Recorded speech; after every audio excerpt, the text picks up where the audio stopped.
नमस्कार दोस्तों, लक्ष्य टू सक्सेस चैनल में आप सभी का बहुत बहुत स्वागत है। मित्रों, इस समय हम लोग हिंदी पढ़ रहे हैं, जिसके अंतर्गत कल हम लोगों ने जो हिंदी भाषा और बोली के बारे में पढ़े थे, और आज हम लोग पढ़ेंगे ध्वनि साउंड।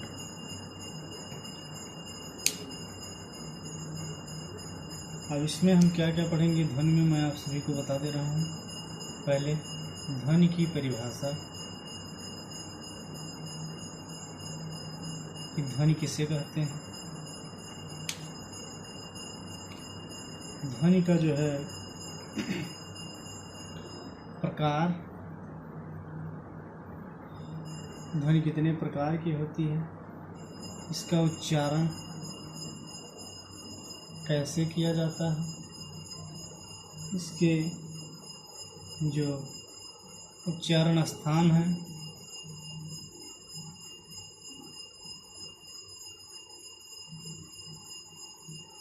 कहाँ से किस ध्वनि का हम उच्चारण करेंगे,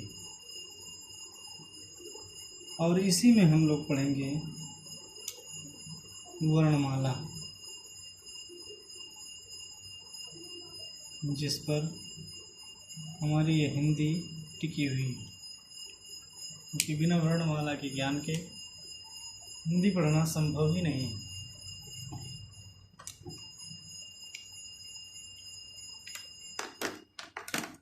अब मैं चलता हूँ कि एक पहले परिभाषा बता देता हूँ कि ध्वनि की जो है परिभाषा क्या होती है।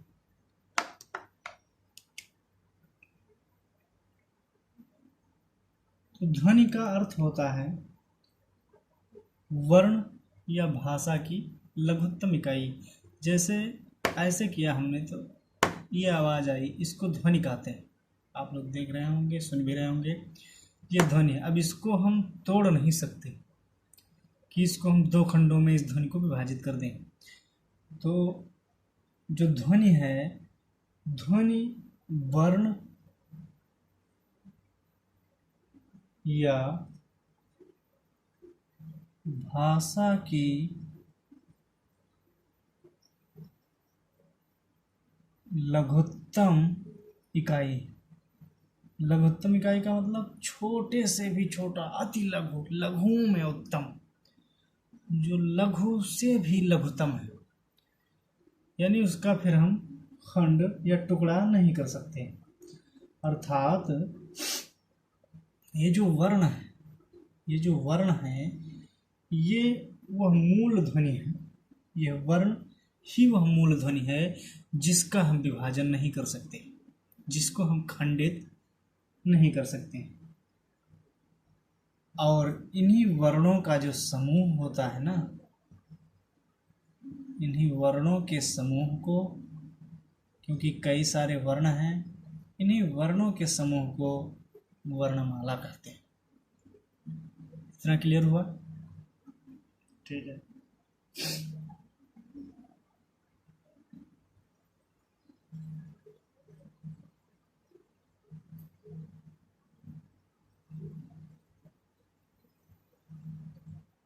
मित्रों, सबसे पहले हम अभी पढ़ेंगे वर्णमाला, क्योंकि बिना वर्णमाला के हम किसका उच्चारण करेंगे? वर्णमाला। इस वर्णमाला में कुल 46 वर्ण हैं। टोटल इसमें 46 वर्ण। मित्रों, ये इम्पोर्टेंट है, आपको याद रखना ही चाहिए। अभी कोई पूछ ले कि हिंदी वर्णमाला में कितने अक्षर हैं या कितने वर्ण हैं, तो यह आपको ज्ञात होना ही चाहिए। अब इस वर्णमाला को दो भागों में बांटा गया है। एक है स्वर वर्ण, और दूसरा है व्यंजन वर्ण। व्यंजन वर्ण।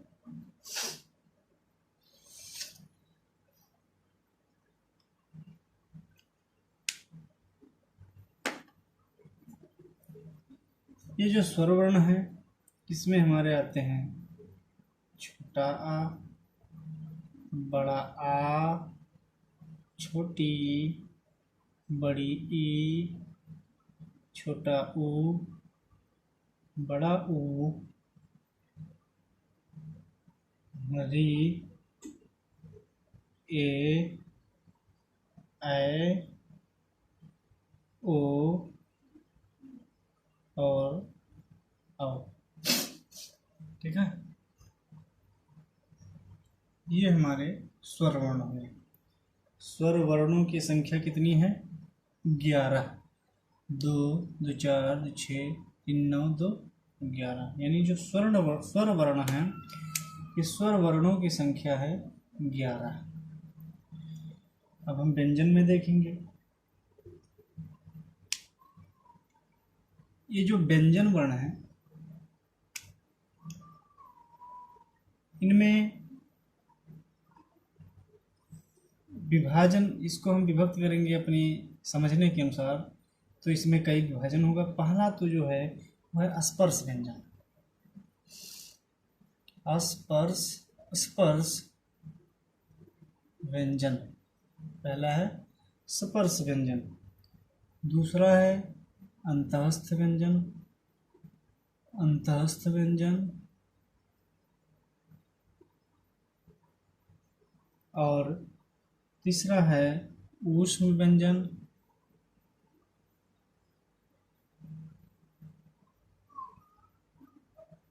ऊष्म व्यंजन और भी बहुत सारे हैं। अयोग वाह को ले लेते हैं हम। एक है अयोग वाह व्यंजन। अयोग वाह, यह अयोग वाह वैसे ऊष्म के अंदर ही आता है, इसको हम छोड़ रहे हैं, नहीं तो आपको समझने में भी दिक्कत हो सकती है। पहले आप इन तीनों को समझ लीजिए। ये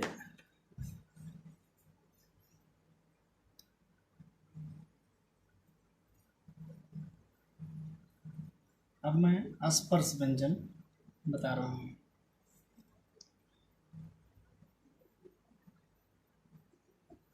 जो स्पर्श व्यंजन है या स्पर्श वर्ण जिसको कहते हैं, ये क से लेकर म तक, क से लेकर म तक जितने भी वर्ण आते हैं इनको हम क्या कहते हैं? स्पर्श वर्ण।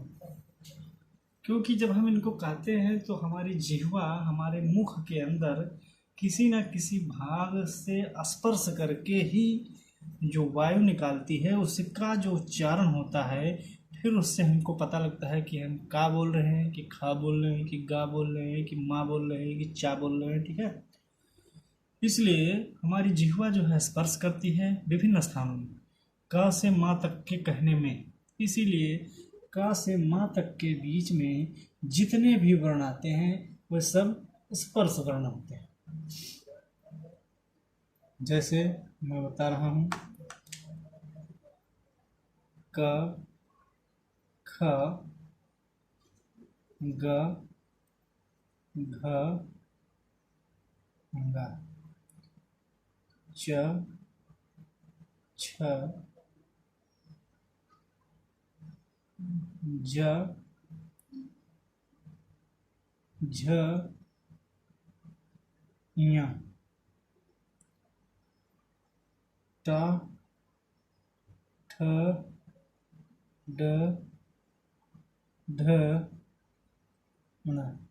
एक बात मैं यह बता दूं कि इसमें आपको ये दो अक्षर आपको मिले होंगे ड़ और ढ़।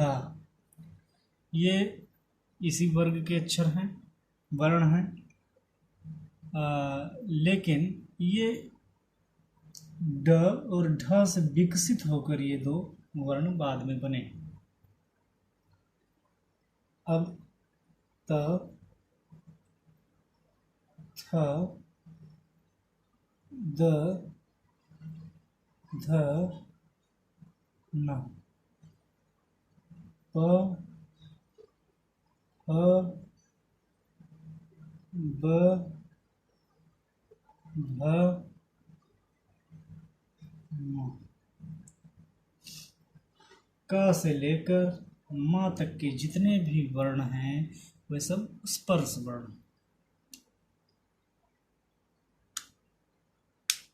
जैसे हम बोलते हैं क, इसका हम सूत्र बताएंगे, जो कि संस्कृत का सूत्र है लेकिन आपको समझने में बहुत आसानी होगी। क, एक बात मैं ये बता दूं कि इन सबके अलग अलग नाम हैं। इन पांचों को हम कहते हैं क वर्ग।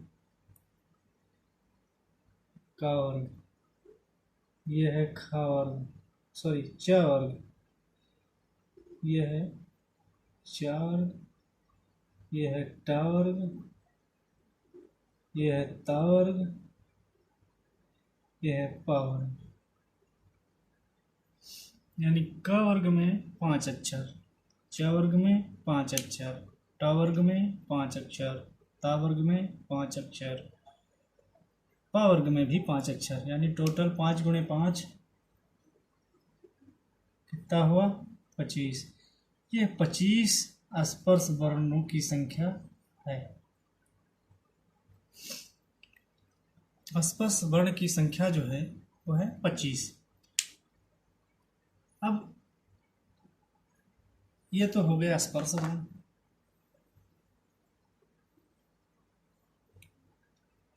इसके बाद अभी हम लोगों का बच रहा है अंतस्थ व्यंजन। अंतस्थ व्यंजन, अंतस्थ व्यंजन में मित्रों ये या, र, ल और वा, ये 4 अंतस्थ व्यंजन, यानी अंतस्थ व्यंजनों की संख्या कितनी है? 4। अंतस्थ व्यंजनों की संख्या 4। ये व्यंजन हैं लेकिन अंतस्थ व्यंजन, इनको आपको ध्यान में रखना है।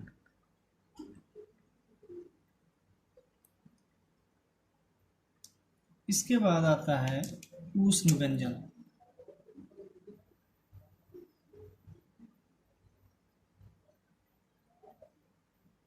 ऊष्म व्यंजन, ऊष्म व्यंजन में मित्रों श, श, स और हा, ये 4 वर्ण जो हैं ये ऊष्म व्यंजन में आते हैं। अभी इसका मैं कारण बताऊंगा कि क्यों आते हैं। और ये कितने हुए? 25 4 29, 29 4 33, अभी 2 और बच रहा है क्योंकि 33 11 कितना हो रहा है? 44। अभी 2 बच रहा है, वो 2 है संयुक्त व्यंजन।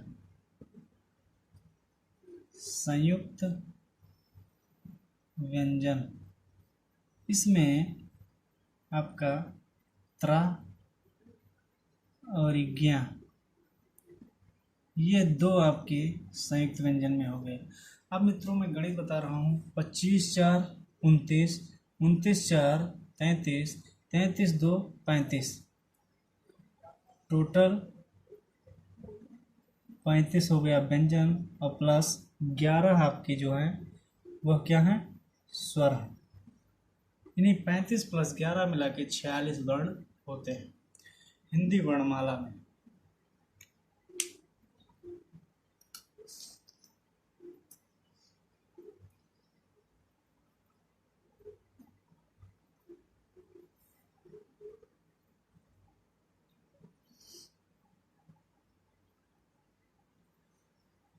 अब मैं एक एक करके आपको इसके जो है, हाँ ऊष्म व्यंजन ये बता दूं। ऊष्म व्यंजन ये इसलिए कहे जाते हैं क्योंकि जब हम श कहते हैं, श, तो जो हमारे मुख से हवा निकलती है, वायु निकलती है, वो गर्म होकर निकलती है, रगड़ के निकलती है, रगड़ते हुए श श स स स हा हा हा ऐसे करते ना। तो इन जब चारों का उच्चारण हम करेंगे तो मुख से जो वायु निकलती है वो रगड़ते हुए, घर्षण करते हुए निकलती है, जिससे उष्ण मतलब होता है गर्म, इससे गर्म हवाएं निकलती हैं मुख से, इसीलिए इन चारों को उष्ण व्यंजन कहा जाता है। और ये संयुक्त का मतलब होता है जुड़ के। तो ये जो त्र बना है ये वास्तव में ऐसे नहीं है, ये आधा इसमें ता भी है और आधा इसमें रा भी है। ये दोनों मिल के त्र बने हैं। ऐसे ज्ञा ज प्लस या, ये दोनों मिल के ज्ञा बने हैं।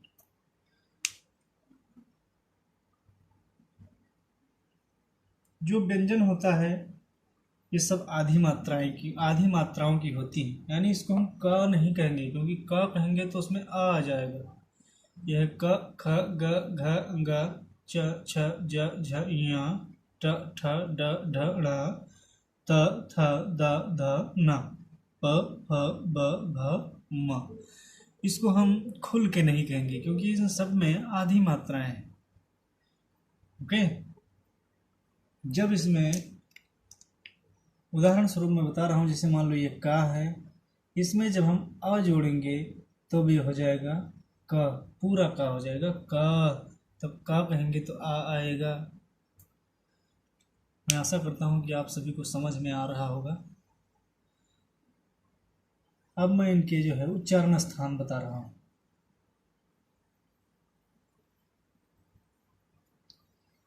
मित्रों, अगर आपको समझ में आ रहा है तो प्लीज़ इस चैनल को सब्सक्राइब जरूर करें, जिससे हमें प्रोत्साहन होती है, हमको जो है बल मिलता है, और मैं आप लोगों के लिए अच्छे अच्छे ट्रिक से आपको कुछ नई बातें बताने का प्रयास करता रहूँगा।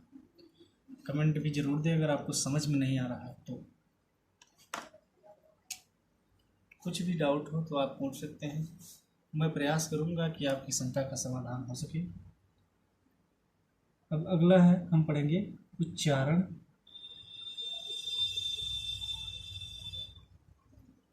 स्थान।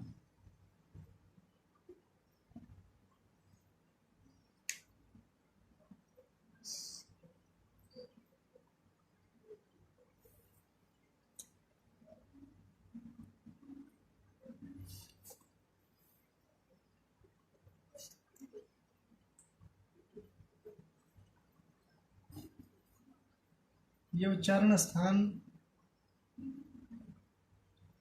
मैं आपको सूत्र बता रहा हूँ, आप इसको ध्यान से समझिएगा। वैसे हैं ये संस्कृत के सूत्र, लेकिन अगर आप इनको याद कर लेंगे तो फिर आपको बहुत आसानी होगी।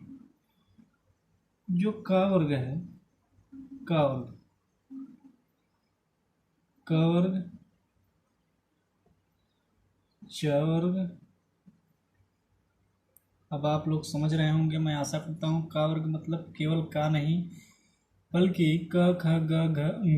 च वर्ग का मतलब च छ ज झ ञ। ऐसे ट वर्ग, त वर्ग और प वर्ग।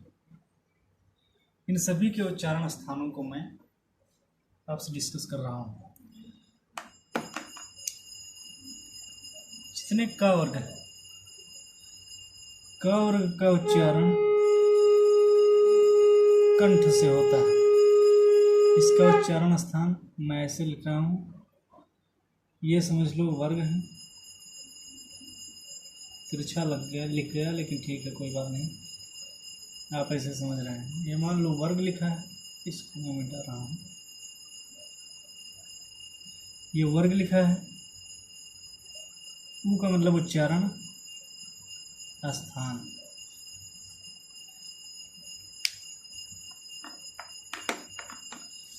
जो कवर्ग है इसका उच्चारण हम कंठ से करते हैं,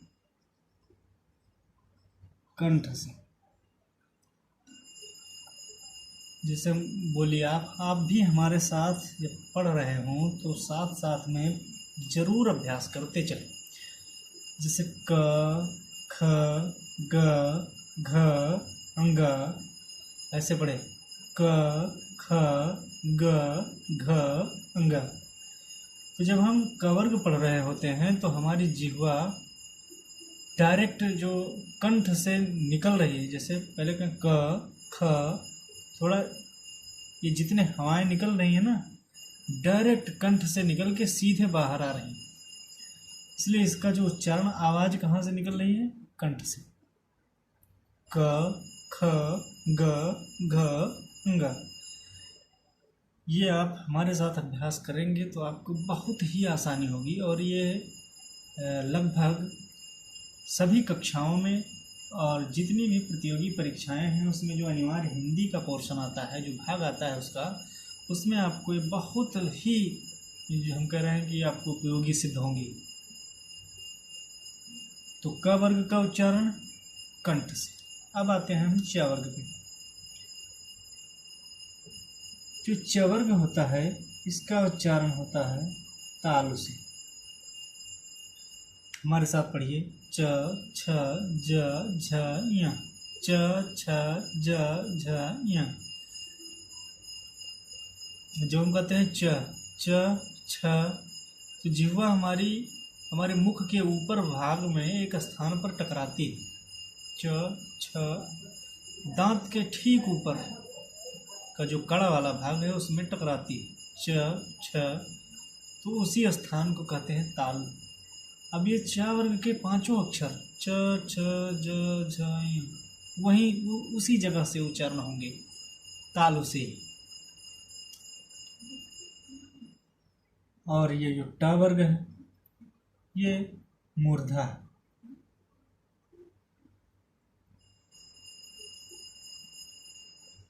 कहिए हमारे साथ ट, ठ, ड, ढ, ण। ट, ठ, ड, ढ, ण। अब हमारी जिह्वा थोड़ा सा तालु से ऊपर जाके हल्का सा मुड़ के फिर स्पर्श करती है। ट, ठ, ड, ढ। तो यह जो कड़ा भाग है, हल्का दानेदार होता है, उसको हम कहते हैं मूर्धा। तो वहाँ जब हमारी जीभ स्पर्श करती है तो हम उसे मूर्धा कहते हैं, और मूर्धा से ट वर्ग का उच्चारण होता है। अब हम आते हैं ता वर्ग। ता वर्ग दंत्य है।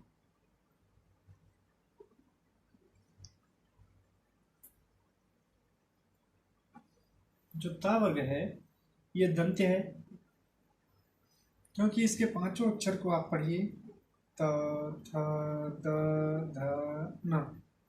त, थ, द, ध, न।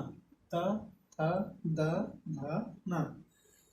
तो जब हम ता वर्ग को पढ़ते हैं तो हमारी जिह्वा हमारे दंत से टकराती है, हमारे दंत को स्पर्श करती है। यानी ये स्पर्श वर्ण तो है ही है, लेकिन कौन सा? दंत्य स्पर्श वर्ण है, यानी इसका दंती होगा। अब हम आते हैं प वर्ग।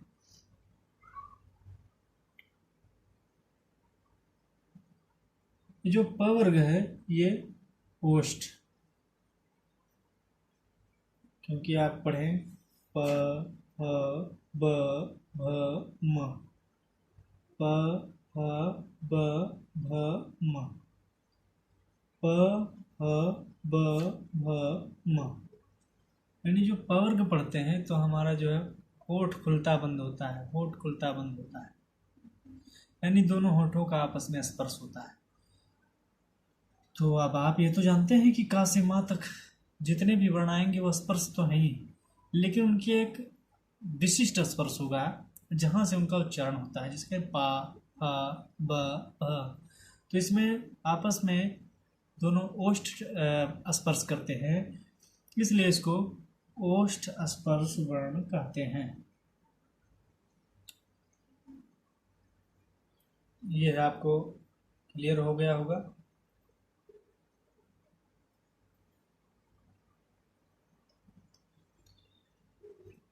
मैं इसी का एक जो है सूत्र बता दे रहा हूँ आपको। अकुह अकुह विसर्जनीयानां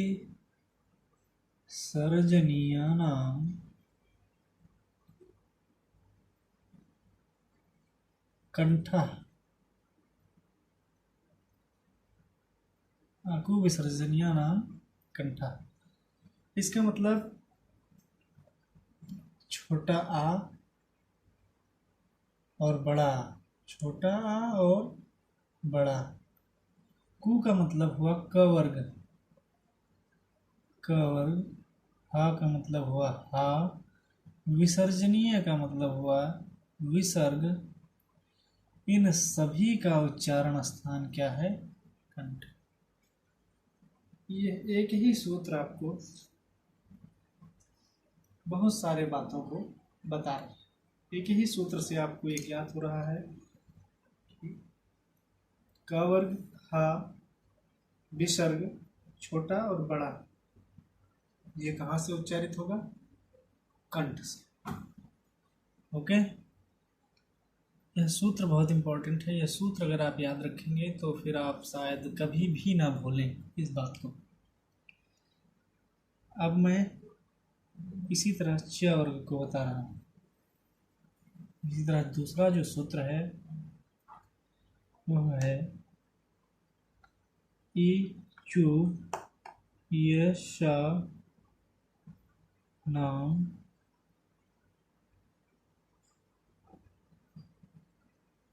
तालु। ई का मतलब हुआ छोटी या बड़ी,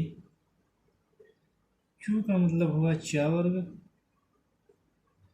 या का मतलब हुआ या, ये वाला सा, इसको तालब विषा कहते हैं क्योंकि यह तालु से ही निकलता है। ये इतने जो है वर्ण हैं, इनका उच्चारण स्थान तालु। यह आपको क्लियर हो रहा होगा, मैं आशा करता हूँ विधिवत आपको क्लियर हो रहा होगा। यदि आप हमारे साथ ही इसका अभ्यास कर लें तो आपके लिए और भी बेहतर होगा। इचु ऐसा नाम तालु। अब आप इस अगर ये सूत्र आपको याद है तो फिर यह जीवन में नहीं भूलेंगे कि जो ये वाला सा है ये कौन सा है? तालु से होगा, इसलिए इसको हम तालब विषा कहते हैं। ओके,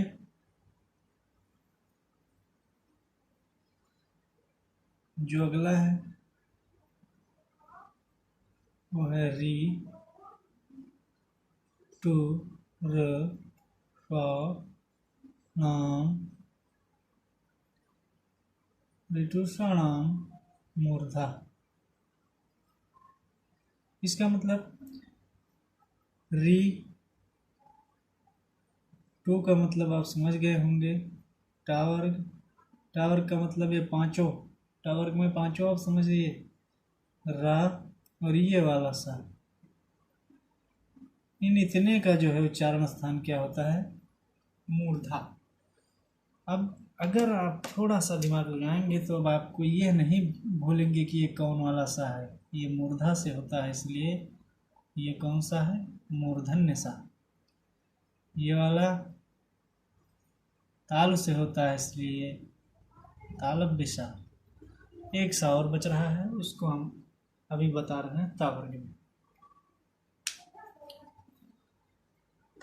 इसको आप ध्यान से देख लीजिए और आप इस सूत्र को याद कर लीजिए। ये टा लिखा है,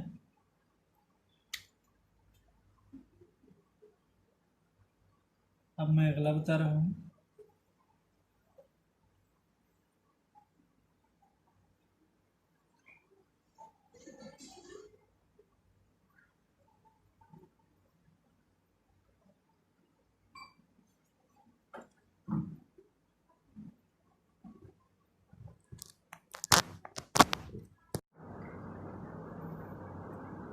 मित्रों, हम टावर्ग पढ़ चुके, टावर्ग मूर्धा उसका जो होता है। अब हम पढ़ेंगे तावर्ग। जो तावर्ग है इसका एक सूत्र है री तू लसानाम लसानाम, ऋतु लसानाम दंताः।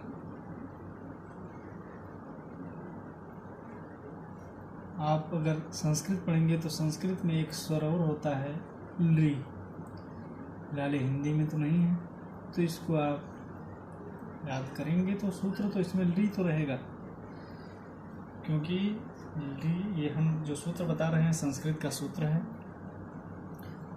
तो अगर आपको याद करना है तो ली याद रखना पड़ेगा। क्या मतलब है, एक जो संस्कृत का स्वर है, हिंदी में तो इसका यूज नहीं होता है, लेकिन ये संस्कृत में एक स्वर है। और तू का मतलब हो गया तावर्ग, ला का मतलब हो गया लवर्ण, स का मतलब हो गया ये वाला सा। ये सब क्या है, ये सब इनका सबका उच्चारण स्थान जो है वो दंते हैं। अब आपको श स में कंफ्यूजन नहीं होनी चाहिए, क्योंकि हमने ये बताया इस स का उच्चारण कहाँ से होता है, तालु से, अर्थात यह क्या है, तालव्य सा है। इस स का उच्चारण हमने बताया कहाँ से होता है, मूर्धा से, इसलिए ये मूर्धन्य सा है। और इस सा का जो है उच्चारण हमने बताया दंत से होता है, इसलिए इसको दंत सा बोलते हैं। ओके, ये अब आप नहीं भूलेंगे अगर आप ढंग से एक बार इसको पढ़ लेंगे। ऋतु लसानाम दंता। मैं शुरुआत से एक बार, अभी एक पा वाला सूत्र बच रहा है, इसको मैं बता दूं, उसके बाद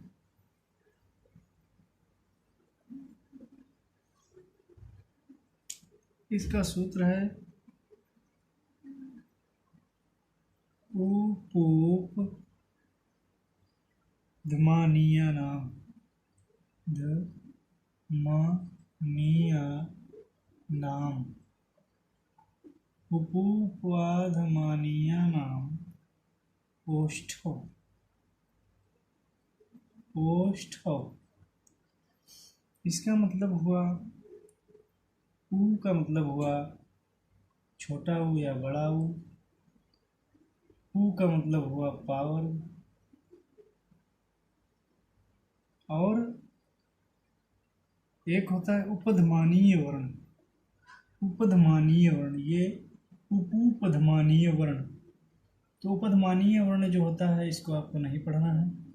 ये उपधमानीय वर्ण जो होता है, और जिह्वा मूलीय उपधमानीय एक वर्ण है, ये संस्कृत का वर्ण है, इसको आपको हिंदी में नहीं पढ़ना है।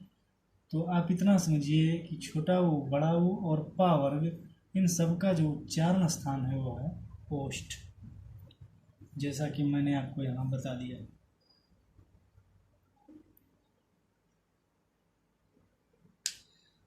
अब इसमें आपका छोटा बड़ा, छोटा वो बड़ा वो, छोटी बड़ी आ गया, लेकिन अभी इसमें आपका, हाँ इसमें विसर्जन भी आ गया आपका, मतलब विसर्ग, लेकिन अभी ए ऐ बच रहा है, ये बच रहा है आपका, ओ बच रहा है, और अभी वा बच रहा है। क्योंकि अब मैं यहाँ बता दूँ, अकुह विसर्जनिया नाम में कंठा में आपका आ बड़ा और का वर्ग पूरा हो गया और विसर्ग हो गया। ताल में ई बड़ी चा वर्ग या सा। मूर्धा में आपका री टा वर्ग रा सा। दंत में आपका जो री, तो री तो आपका संस्कृत में है, तावर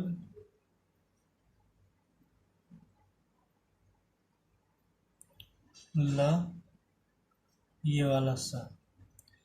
होस्ट में छोटा ऊ, बड़ा ऊ और पावर, इतने वर्णों का आपने उच्चारण स्थान सीख लिया।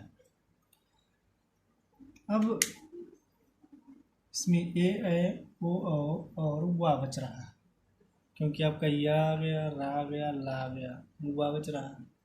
ठीक है, तीनों सा आ गए। इसमें आपका केवल 4 अभी बच रहा है। तो एक सूत्र है ए दयतो कंठोष्ठ, ए दयतो कंठ तालु। इसको हम जब संधि विच्छेद करेंगे तो इसमें है ए एद ऐतो। इसका मतलब ए और ऐ, ए और ऐ का उच्चारण स्थान क्या है? कंठ ताल। कंठ भी है, ताल भी, क्योंकि जब कहेंगे ए तो कंठ से हवा निकल रही है, लेकिन जो हमारी जीभ है वो पीछे हटके ए मतलब जीभ हल्का थोड़ा सा ऊपर उठ के ताल में टच होती है, जहाँ से चा का उच्चारण करते हैं। ए ऐ ऐसा करते ना। तो ए दय तो कंठ ताल, यानी ए और ऐ का जो उच्चारण स्थान है वो है कंठ ताल। और जो ओ और अ बच रहे हैं उनका एक सूत्र है ओ दौतो कंठोष्ठ। कंठोष्ठ, इसका मतलब ओ और अ, इन दोनों का उच्चारण स्थान कंठोष्ठ। कंठोष्ठ का मतलब ओ जो है हमारा होंठ भी अपनी आकृति बदल रहा है और कंठ से आवाज़ निकल रही है ओ औ। इसका मतलब आप समझ रहे हैं कि यह कंठ और ओष्ठ दोनों के उपयोग के बाद ही हम ओ और ओ का उच्चारण कर पाएंगे। तो ए भी हो गया, ओ भी हो गया। अब बचा क्या? केवल हमारा अभी वा बचा है, वा। तो वा का एक सूत्र है दंतोष। हाँ, वा का मतलब है वकारस्य दंतोष्ठम। वकारस्य दंतोष्ठम।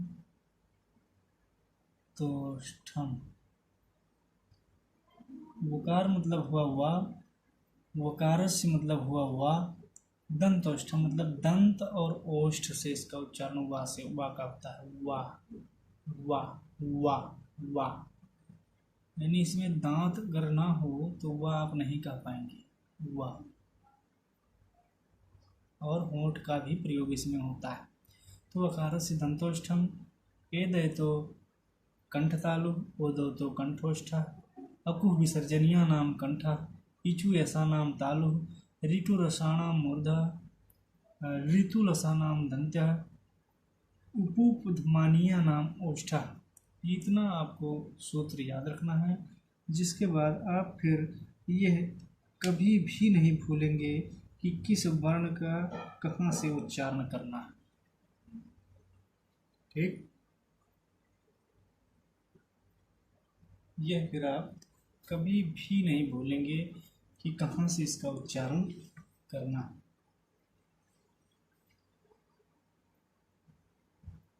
इसके बाद अब मैं बस 1-2 मिनट और लूँगा।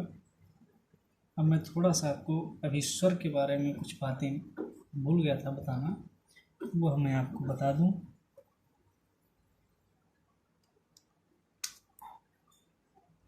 जो स्वर होते हैं ये 2 प्रकार के होते हैं।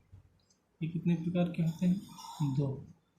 एक स्वर होता है ह्रस्व और एक होता है दीर्घ।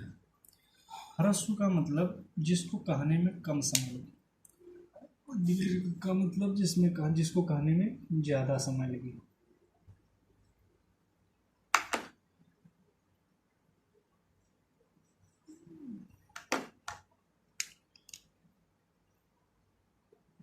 तो ये जो ह्रस्व है इसमें आपका आएगा छोटा, छोटी, छोटा ऊ, छोटा ऊ और री। ओके। और जो दीर्घ स्वर है इसमें आप क्या आएंगे, बड़ा, बड़ी, बड़ाऊ, ए,